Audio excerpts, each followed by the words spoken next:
பணம் தேவை என்பதை யாராலும் மறுக்க முடியாது. பண தேவை என்பது மிக அவசியமான ஒன்று. அதையும் யாராலும் மறுக்க முடியாது. ஆனால் எங்கே சிக்கல் வருகிறது என்று உளவியல் சிந்தனையாளர்கள் சொல்லுகிறார்கள் என்றால், பணம் தேவைதான்.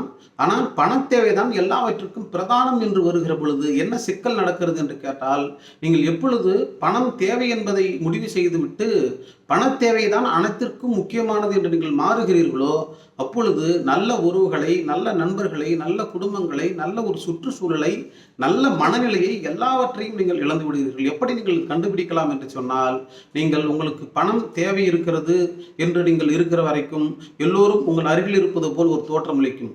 ஆனால் பணத் தேவை மட்டும்தான் எனக்கு முக்கியம் என்று வருகிற பொழுது இவையெல்லாம் இயல்பாக தள்ளி இருப்பதை அல்லது இல்லாமல் இருப்பதை நீங்கள் பார்ப்பீர்கள். நீங்கள் உணர்ந்து கொள்ளலாம், பணம் இருந்தால் மீண்டும் வருவார்கள் என்று.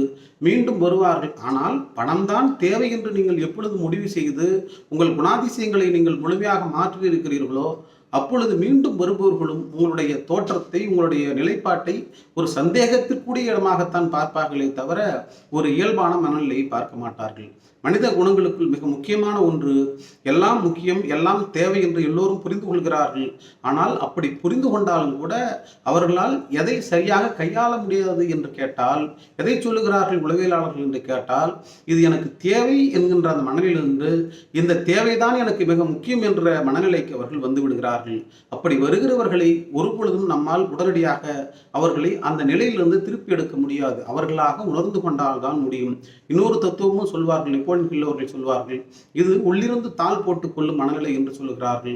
எனக்கு இதுதான் சரி, இதுதான் சொல்லுவதுதான் சரி, நான் செய்வதுதான் சரி என்று உள்ளிருந்து அவர்கள் தாள் போட்டுக் கொண்டால், நாம் வெளியிருந்து என்னதான் கத்தினாலும் என்னதான் சொன்னாலும் அவர்கள் திறக்க முடியாது. அவர்களாக திருந்தி, அவர்களாக வருந்தி, அவர்களாக புரிந்து கொண்டு, அவர்களாக அந்த உள்தாப்பாலை திறந்தால்தான் அவர்கள் இந்த வெளி உலகத்திற்கு வருவார்கள், உலகத்தை பற்றியும் புரிந்து கொள்வார்கள்.